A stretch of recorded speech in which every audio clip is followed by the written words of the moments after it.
Bom dia, irmãos. Um prazer enorme estar aqui com vocês nessa manhã. Gostaria de agradecer ao Ranilton pelo convite, juntamente com o pastor da igreja, o pastor Tiago. É sempre um prazer a gente poder compartilhar a palavra de Deus. Para quem não me conhece, acaba esquecendo de me apresentar, meu nome é Fernando e nós somos membros da igreja irmã nossa aqui de Warabelry, Igreja Adventista de Warabelry também. Estamos aí ajudando a igreja já faz muitos anos, desde o início da igreja de Warabelry, estamos auxiliando lá. Mas nós fomos convidados para falar, para trazermos a mensagem de Deus para a igreja nesta manhã. E o texto que nós escolhemos foi Lucas no capítulo 5. Eu gostaria que você abrisse a sua Bíblia comigo, quem trouxe a Bíblia. Esse relógio está certo, né? A gente vai falar 40 minutos daquele relógio lá. Se estiver errado, o problema é de quem mexeu nele. Lucas capítulo 5. Nós iremos ler do versículo 12 até o 16. Todos acharam? Nós vamos fazer mais uma breve oração, pedindo a inspiração do Espírito Santo, para que Ele possa atuar em nosso meio. Do mesmo jeito que você está, feche os seus olhos e vamos falar com Deus. Querido Deus e Pai, a Sua palavra está aberta em nossa frente, nós iremos compartilhá-la. Mas não podemos fazê-la sem a instrução do Seu Santo Espírito. Que o Senhor nos capacite, que o Senhor abençoe essa igreja, que ela possa receber a Sua mensagem, acalme as crianças. Te peço também o perdão pelos meus pecados, em nome de Jesus. Amém. Amém. Lucas 5, iremos ler então, acompanhe comigo do 12 ao 16. Aconteceu que, estando ele que é Jesus, numa das cidades, veio à sua presença um homem coberto de lepra, e ao ver Jesus, prostrando-se com o rosto em terra, suplicou-lhe: Senhor, se quiseres, podes purificar-me. Ele, estendendo a mão, tocou-lhe, dizendo: quero, fica limpo. No mesmo instante, lhe desapareceu a lepra. Ordenou-lhe Jesus que a ninguém dissesse nada, mas vai, mostra-te ao sacerdote e oferece pela tua purificação um sacrifício que Moisés determinou, para servir de testemunho ao povo. Versículo 15, porém, o que se dizia a seu respeito cada vez mais se divulgava, e grandes multidões afluíam para ouvirem e serem curadas de suas enfermidades. E o versículo 16, ele, porém, se retirava para lugares solitários e orava.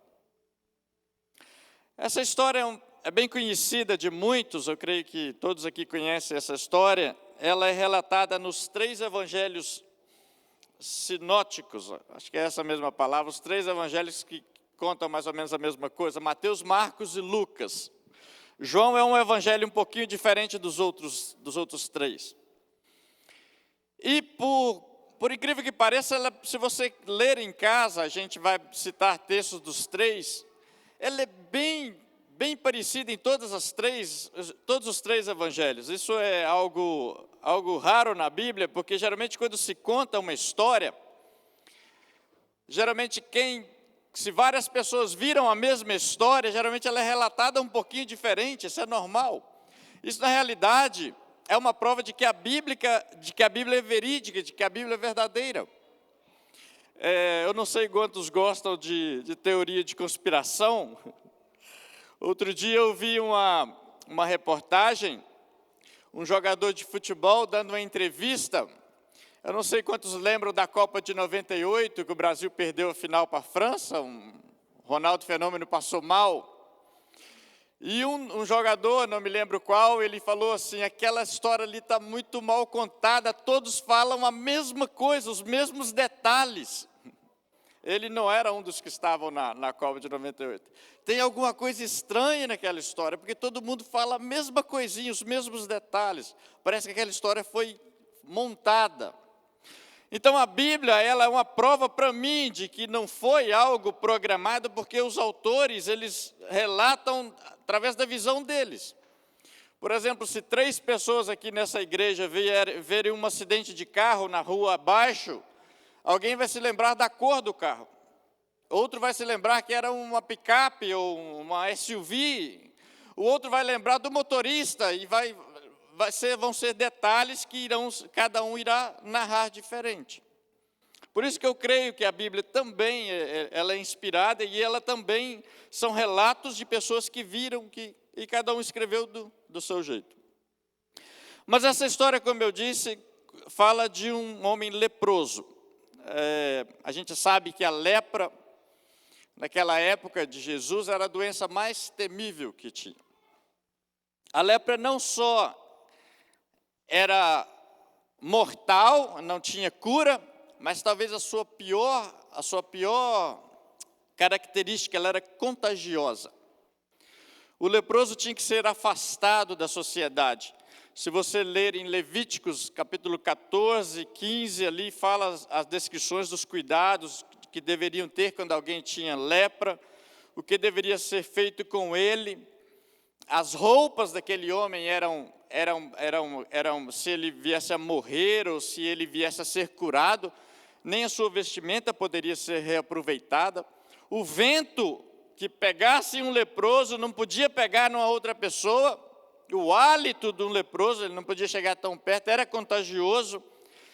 Não interessa se ele era uma pessoa dotada, uma pessoa importante na comunidade ou uma pessoa simples, ele tinha o mesmo castigo, a mesma punição, ele tinha que se afastar. Na Bíblia nós temos alguns exemplos de lepra. A única delas, teve dois casos com cura, né, que foi de Miriam, não sei quantos lembram. Miriam ficou leprosa por um intervalo muito pequeno de tempo. Ela se rebelou contra Moisés e Deus a castigou com lepra, mas Moisés orou e ela foi curada, foi coisa breve. Mas tivemos o caso de Naamã, que foi a única cura mesmo que houve assim, de alguém leproso, que ficou muito tempo e Eliseu o curou. O rei Uzias, que também ficou leproso. O rei Uzias, depois de um período de reinado bom, próspero, ele acabou querendo queimar incenso. Os sacerdotes tentaram impedi-lo, ele não deu ouvidos. Não, eu sou o rei, eu vou queimar. E também a lepra abaixou sobre ele, e a Bíblia conta que ele foi afastado do seu cargo e morreu, consequentemente, de lepra. E Geazi também, que acabou pegando a lepra do Naamã. 4 casos de lepra. Mas a lepra, para o povo judeu, eles davam o nome para ela de açoite, ou o dedo de Deus. É como se Deus estivesse castigando alguém por ser leproso. A lepra era considerada um símbolo do pecado, porque assim como o pecado nos afasta de Deus, a lepra afastava as pessoas dos seus entes queridos. Assim como o pecado nos deixa insensíveis a coisas erradas, você começa a praticar um pecado e vai praticando, não pede perdão e vai praticando, você torna insensível aquilo. Com o tempo você acha que não é pecado mais o que você está fazendo. A lepra também deixava a pessoa insensível. Eu não sei quantos sabem, mas o leproso não sente dor. Houve um rei muito famoso, o rei Balduim. Tem a história dele, um pedaço da história dele narrada em um filme. Foi descoberto que ele tinha lepra porque ele, numa caçada com seu pai, isso na Idade Média, ele cortou a mão e ele não sentiu dor. E um dos cavalheiros do pai dele percebeu, o seu filho não está sentindo dor no corte. E aí foi diagnosticado com lepra. O leproso não sentia dor. As feridas ficavam abertas, não sangrava, mas em compensação também não doíam. O pecado também insensibiliza, nos tira a dor do que é errado. Assim como a lepra mata, o pecado também mata. Só que o pecado, a morte do pecado é uma morte eterna, não é uma morte temporária como a da lepra. E eu escolhi Lucas para falar sobre esse relato, pelo fato de Lucas ter sido médico. E ele dá um detalhe bem interessante sobre esse leproso. Ele fala aqui no versículo 12, aconteceu que estando numa das cidades, veio à presença de Jesus um homem coberto de lepra. Esse homem não era só alguém que tinha acabado de ser diagnosticado com lepra, ou alguém que estava há poucos meses longe dos seus familiares, mas alguém que estava em estado de decomposição em vida. Lucas fala que ele estava coberto de lepra, todo cheio de lepra. A gente sabe que a lepra começa a deteriorizar as cartilagens, o nariz, a orelha, pessoas perdem o dedo, pessoas às vezes ficam cegas, pessoas perdem a língua. No caso aqui, quando acontecia da pessoa ficar leprosa, ela tinha que gritar imundo, imundo, imundo e ficar longe. Se acontecesse de um leproso perder a língua e não conseguir falar, ele tinha que ir batendo uma panelinha, um metalzinho, como se fosse um sino, para as pessoas se afastarem dele. E esse homem aqui, coberto de lepra, ele não poderia jamais se aproximar de uma cidade. Na realidade, eu penso que ele era um rapaz, porque ele era um pouco imaturo, correndo o risco de ser apedrejado pela comunidade da época, sem ter histórico de que Jesus algum dia havia curado um leproso. O último leproso curado na Bíblia foi Naamã, que nós acabamos de comentar, 600, 700 anos atrás. Antes disso, mas mesmo assim, ele na sua imaturidade, como uma criança, quando machuca, que vai até a mãe, para a mãe dar um beijinho, achando que o beijinho da mãe vai sarar, esse jovem imaturo, vai até Jesus. Eu me lembro quando eu era criança, aos 5, 6 anos de idade, não lembro exatamente a idade, nós estávamos brincando na rua, eu morava na rua principal de Ferruginha, importante. A gente brincando assim, do lado da minha casa havia um posto de saúde, não tinha hospital, mas tinha um posto de saúde, vivia mais aberto do que fechado, ou mais fechado do que aberto. E houve uma reforma nesse posto de saúde. No Brasil usa ferragem para fazer colunas, né? E o pessoal um pouco desleixado, ficaram algumas ferragens no chão, na rua. E eu brincando com o tempo, varre quintal, e varre terreiro e tal, as ferragens entraram para dentro da terra. E eu brincando com meu irmão e com um primo meu, eles como se fosse uma brincadeira de lutinha, eles vieram para cima de mim, eu fui afastando, brincadeira.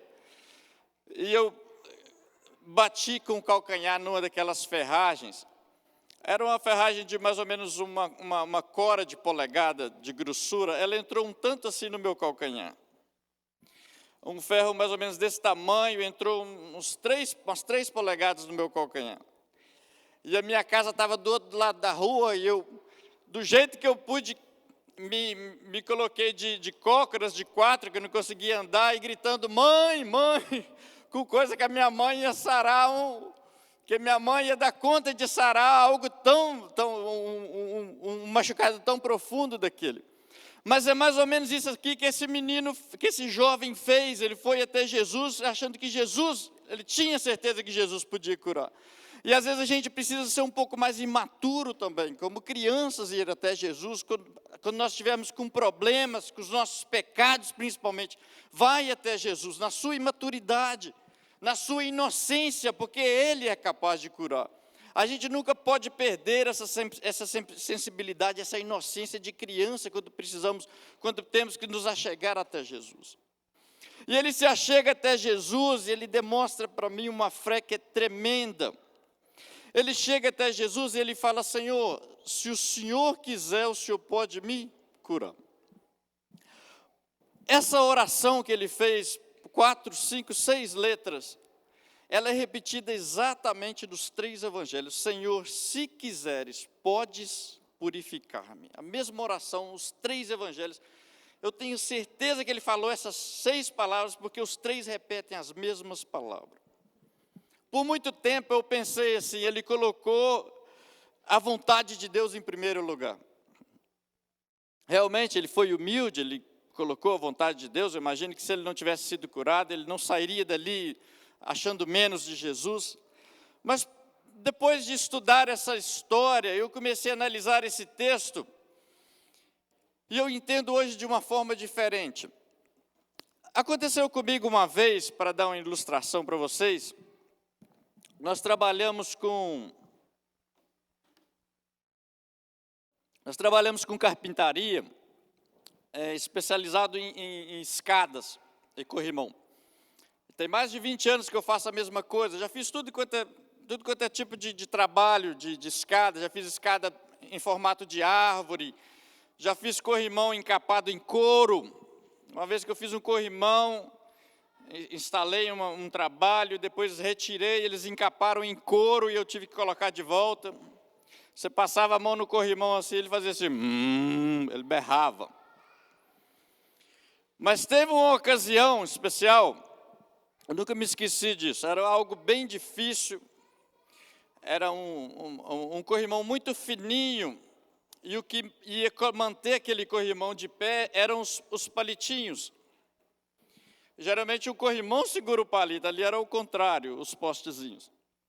E tinha que ficar reto, os palitinhos eram de metal, era algo muito difícil.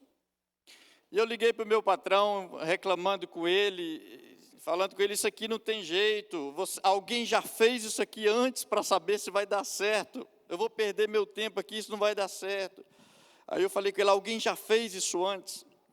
Eu trabalho para ele há muitos anos, aí ele falou para mim algo que eu nunca esqueci, ele falou assim, eu sei que se você quiser, você pode fazer isso aí, eu te conheço. Eu fiquei constrangido, desliguei o telefone e tive que fazer o trabalho. Aquele jovem falou para Jesus, eu sei, eu te conheço, se o Senhor quiser, o Senhor pode me curar. Ele não deu opção para Jesus. No que depender de mim, no que depender da minha fé, o Senhor vai me curar. Se o Senhor não me cura, se o Senhor não quiser. Ele encurralou Jesus num cantinho, Jesus não tinha opção. Primeiro ele chegou e ajoelhou na frente de Jesus. Jesus não podia passar em cima dele. Jesus tinha que parar e olhar para ele. E depois ele jogou todo o problema da lepra dele na mão, no colo de Jesus. O Senhor, não é minha, tá no senhor, o Senhor faz com ela o que o Senhor quiser agora. Só se o Senhor não quiser que o Senhor não me cura. Ele fez igualzinho aquela mulher cananeia. Eu não sei quantos lembram da história da mulher cananeia. É uma história um pouco difícil de entender na Bíblia. Talvez Jesus provando a fé daquela mulher. Uma mulher de origem não judia chega até Jesus, cura minha filha. E Jesus fala assim, não convém dar comida dos filhos para os cachorros. Chamou a mulher de cachorra, tadinho. De inferior. Mas ela falou algo para Jesus também forte. Ela falou, Senhor, eu sei, eu não sou digna, mas os cachorros comem o pouquinho que cai da mesa do Senhor. Não me dá a comida, me dá a migalha. Jesus ficou constrangido, não teve o que fazer. Ele teve que curar a filha daquela mulher. Esse leproso, ele colocou Jesus, encurralou. Quantas vezes, gente? Eu não estou falando aqui, nesta manhã, que eu preciso de um carro e eu tenho que orar, eu tenho que ajoelhar e não levantar enquanto o carro não aparecer na minha garagem. Mas existem coisas que Jesus quer e Ele pode fazer em nossa vida e é a gente que não pede. Você quer ver libertação de pecados acariciados? Ele quer tirar isso da vida da gente. É a gente que não se aproxima o suficiente dEle, é a gente que não pede, que não clama. Eu sei que se o Senhor quiser, o Senhor pode tirar isso de mim. Mas a gente continua fazendo aqueles mesmos pecadinhos chatos que às vezes nos incomodam, mas não tiramos um tempo, não chegamos com fé igual esse leproso para pedir a Deus. Então Jesus, ele se ajoelha e fala, se o Senhor quiser, o Senhor pode me curar. E Jesus tem uma atitude muito nobre ali. A Bíblia fala em Marcos, não em Lucas, se você quiser ler em Marcos, que Jesus profundamente compadecido. Curou ele? Não. A Bíblia fala que Jesus profundamente compadecido tocou. Jesus precisava ter tocado naquele homem para curá-lo. Quando Jesus curou os 10 leprosos, alguém se lembra da história? Os leprosos ficaram de longe, não podiam se aproximar, você lembra? Ficaram de longe, Jesus, cura nós, Jesus. Jesus falou assim, vai mostrar para o sacerdote. Nem perto chegou. Mas nesse caso aqui, Naamã também foi curado de longe. Nesse caso aqui, Marcos fala que Jesus profundamente compadecido, tocou nele. Gente, como eu estava falando, esse homem estava em estado de decomposição. Estava coberto de lepra, como fala Lucas. Aconteceu algo que nós uma vez também. Tem um evento muito bacana aqui em Hartford, na capital do nosso estado. Chama Igreja na Rua. Eu não sei quantos tiveram a oportunidade de ir lá. Church Street Church ou Church Street, um negócio assim.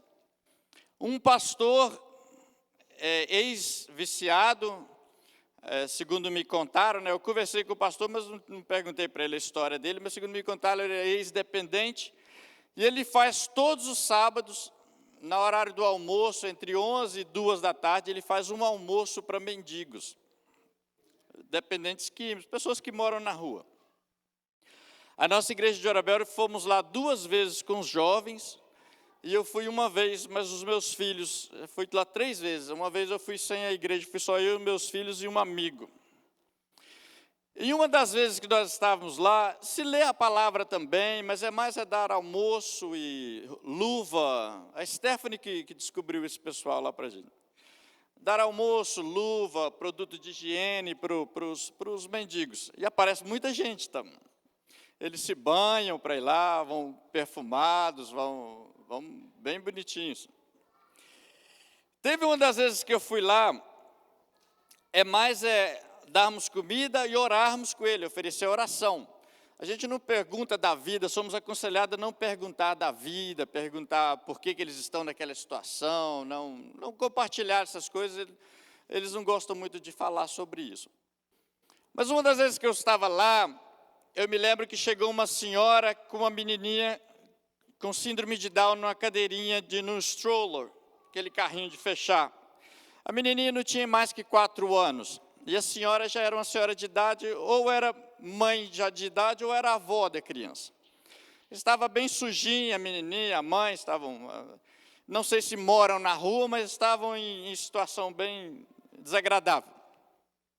E eu fui atendê-las, eu ofereci comida e sopa e tal, e para a menininha eu ofereci uma sacolinha de biscoito daquela batatinha Lay's. Ela falou, não, eu ajoelhei para conversar com ela, falou, não gosto dessa não. Ela fez uma cara chata, não quero essa não. Aí eu falei, qual daquelas lá que você quer? Apontei, ela pediu os Cheetos, aquele biscoitinho que suja a mão da gente. Eu fui lá e peguei 2 sacolinhas, abri uma, pus na mão dela e entreguei a outra também. Ela me agradeceu num sorriso. Ela pegou o biscoitinho e pôs na boca. Aí depois ela pegou o biscoitinho com a mãozinha sujinha dela e queria colocar na minha boca.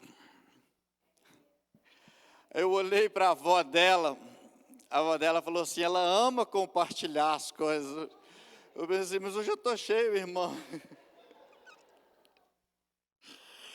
E eu só pensei assim, quantos dias que essa menina não lava a mão dela?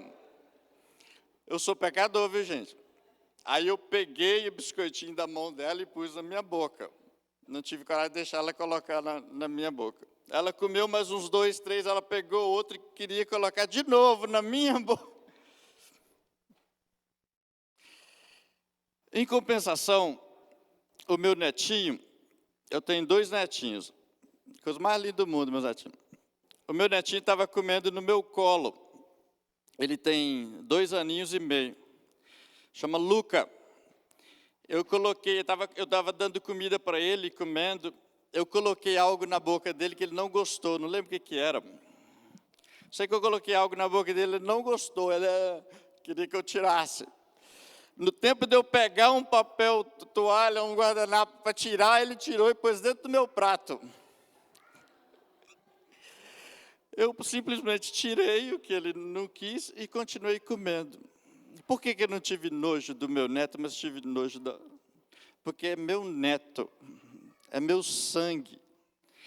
Jesus não teve nojo, não teve daquele leproso, porque era filho. Jesus estava lá no quarto do hospital, quando ele nasceu na casa, quando ele viu o nascimento daquele menino.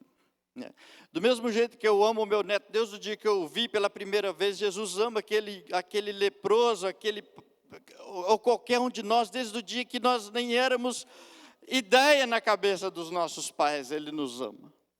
Jesus não tocou um leproso qualquer, Ele trocou um filho. Por mais que ele tivesse sujo pelo pecado, pela doença, por mais que ele tivesse em estado de decomposição, era um filho. E nós precisamos ter esse mesmo sentimento de um para com os outros.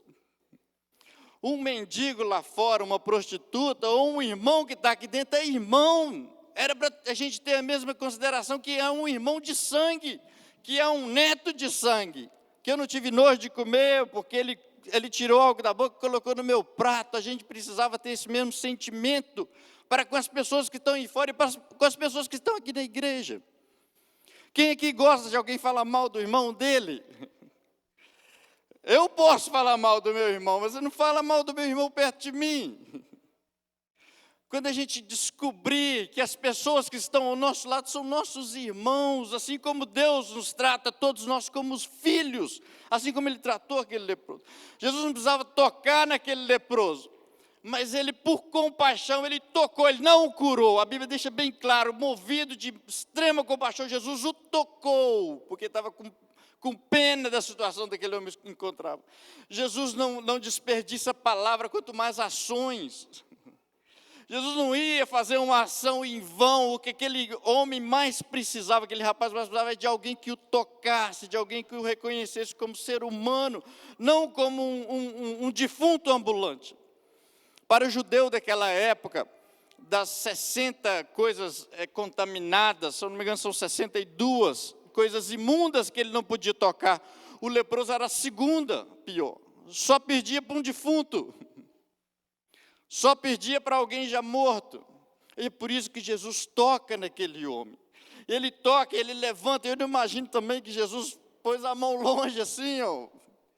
A Bíblia não chega a dizer que Jesus o abraçou, mas eu gosto de ficar imaginando a história bíblica na minha mente. Eu imagino aquele homem de joelho e Jesus pega ele com as duas mãos e levanta ele, segurando ele. Tocando, realmente segurando. A Bíblia não chega a dizer que ele abraçou, mas segurando e olhou no olho dele e falou: eu quero. Fica limpo.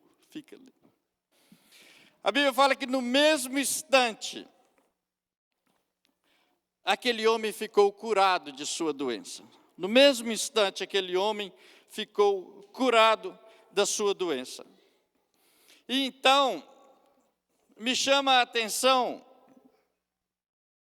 para algo que às vezes parece ser estranho da parte de Deus. Às vezes Jesus curava as pessoas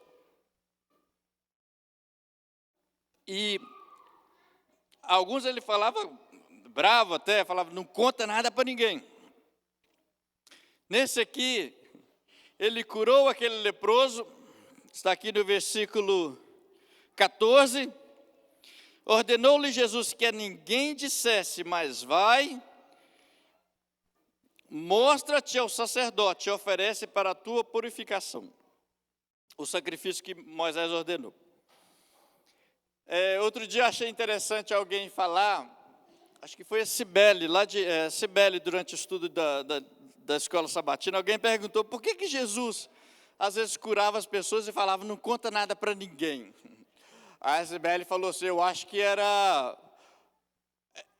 para, como é que ela falou a palavra? Tipo assim, era propaganda, porque se mandasse contar, a pessoa não contava, então ele falava: não conta não, que é para o outro ir, entendeu? Não tem o brasileiro? Você fala brasileiro, não faz isso não, aí que o menino pequeno não faz isso não, aí mesmo que ele faz. Mas nesse caso aqui, Ellen White esclarece para a gente, no livro Desejado de Todas as Nações, que Jesus queria poupar aquele leproso. Ele temia que se o leproso começasse a propagar que era Jesus quem o havia curado, os sacerdotes, por raiva, por serem inimigos de Jesus, não o considerariam limpo. Ainda assim continuariam: não, você não foi curado, não, isso não foi um milagre. Isso foi para poupar aquele homem. E se aquele homem chega em casa também, correndo: estou curado, sem o aval, né? A prescrição médica dos sacerdotes, os familiares saíam correndo. Então era era todo um ritual que precisava ser seguido. Mas o que me chama a atenção, todos os 3 evangelhos a mesma coisa. Jesus fala para ele, não conte nada para ninguém, mas vai direto no sacerdote e faz o sacrifício para ele te dar o aval. Mas aquele homem não conseguiu ficar calado. Ele já saiu falando para Deus e o povo que Jesus tinha curado ele. Tanto que Lucas fala que muitas multidões vinham a ter com Jesus. Mateus e Marcos também falam que ele já não, acho que se eu não me engano é Marcos, que fala que ele já não podia entrar nas cidades, de tantas pessoas que queriam ver.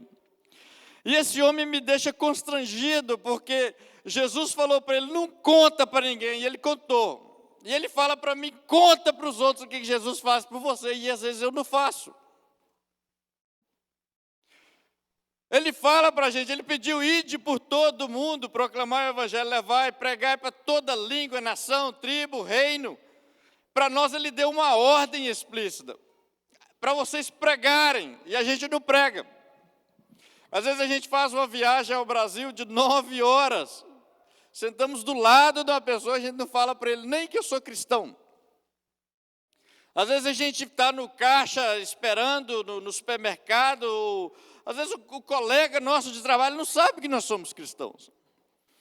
Eu me lembro uma vez, a Kênia fez uma homenagem, quando eu fiz 40 anos de idade, ela fez uma homenagem para mim no Facebook, e colocou algumas imagens nossas, e entre umas imagens eu estava pregando, e um colega de trabalho, que eu já o conheço há muitos anos, viu e veio comentar comigo, nossa, eu não sabia que você pregava. Ele sabia que eu era cristão, mas eu não sabia que você falava à frente da igreja, eu não sabia que você tinha... Agora você imagina, ele não sabia nem que eu pregava, imagina se eu já preguei um dia para ele.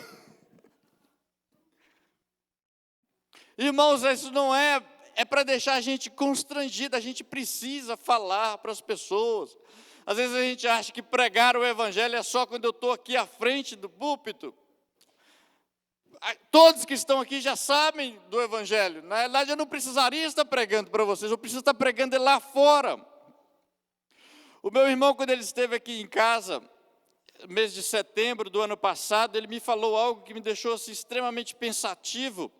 Quando a igreja primitiva começou a crescer, que os discípulos precisavam parar a pregação para cuidar das viúvas, dos órfãos. O que eles fizeram? Eles constituíram diáconos para fazer esse trabalho. Nós vamos continuar pregando. E é lá fora, não é aqui dentro da igreja. Nosso trabalho de pregação é lá fora, a missão é lá fora, não é aqui. Aqui dentro todo mundo já conhece, todo mundo já sabe. Isso aqui nos fortalece, nos faz bem e é bom. Mas o meu ministério tem que ser, a minha missão é lá fora. Para concluirmos, depois que Jesus dá a ordem àquele homem, não pregue, não fala nada para ninguém, ele sai falando. E Jesus já não podia mais entrar nas cidades de tanta gente que vinha ter com ele.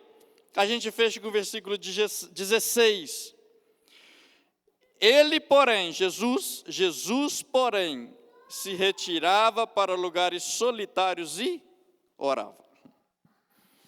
Todo bom pregador, todo pregador, ele gosta de ter, é bom ter um público grande para se pregar, e Jesus precisava fazer o trabalho dele, ele precisava trazer as boas novas, era algo novo, era salvação pela graça, coisa que aquele povo não estava acostumado, ele precisava divulgar o seu trabalho. Mas aí acontece algo diferente aqui, porque agora que ele ficou famoso, porque esse foi o primeiro milagre público de Jesus, que ele estava no meio da cidade, que as multidões vieram ter com ele, que estava na hora dele falar, estava na hora dele pregar, a Bíblia fala que ele se retirava sozinho, ia fazer o quê? Orar. Olha aqui, irmãos. O trabalho de Deus não ocupa o lugar que é de Deus em nossas vidas. Deus vem primeiro do que o trabalho dele. Primeiro eu busco a Deus. E depois eu saio para fazer o trabalho dele. Não tem condição, não, uma coisa não funciona sem a outra. Você pode até fazer, não vou mentir para você não. Você pode até pregar o evangelho para as pessoas sem buscar a Deus. Você pode até converter, ajudar na conversão de pessoas, que na realidade é o Espírito Santo, mas o que você vai ganhar com isso? Por isso que primeiro vem Deus. Paulo falava que ele esmurra o seu corpo, porque senão eu vou salvar a muitos e perder a minha salvação. Eu vou ajudar na salvação de muitos, mas eu vou perder a minha própria salvação. Deus está à frente das pessoas. Primeiro Deus na nossa vida. Primeiro busque a Deus em oração, estudo da palavra dele, e depois saia para fazer o trabalho de Deus. O Filho de Deus, o próprio Deus, Jesus, ele buscava primeiro o Pai em oração. Saía na hora que, eu fico imaginando Pedro pondo a mão na cabeça, falando, mas Jesus só dá para trás. Agora que todo mundo vem ver com ele, vem ter com ele, ele sai para orar e deixa o povo ir sozinho. Quantas vezes na Bíblia mostra Jesus saindo sozinho para buscar o Pai dele? Deus vem primeiro do que as pessoas em nossas vidas, irmãos. Que Deus possa nos abençoar, irmãos, que nós possamos, assim como esse leproso, sermos imaturos o suficiente para buscarmos a Deus e entregarmos a Ele os nossos problemas, os nossos pecados, as coisas que nos atrapalham a prosseguir, as coisas que nos têm atrapalhado a nossa vida espiritual. Que nós possamos ter essa fé de ajoelhar, encurralar a Deus num cantinho e falar, Senhor, não levanto daqui enquanto o Senhor não tirar esse desejo do meu coração. Eu sei que o Senhor pode, se o Senhor não tira, se o Senhor não quiser. Fazer aquela mesma oração, tu podes purificar. E que nós possamos também falar do amor de Jesus para as pessoas aí fora. Mas antes disso, buscar a Deus em comunhão, em oração, que possamos ter uma vida de comunhão com o nosso Pai Celestial. Esse é o meu desejo, a minha oração nesta manhã. Eu gostaria de terminar fazendo uma oração.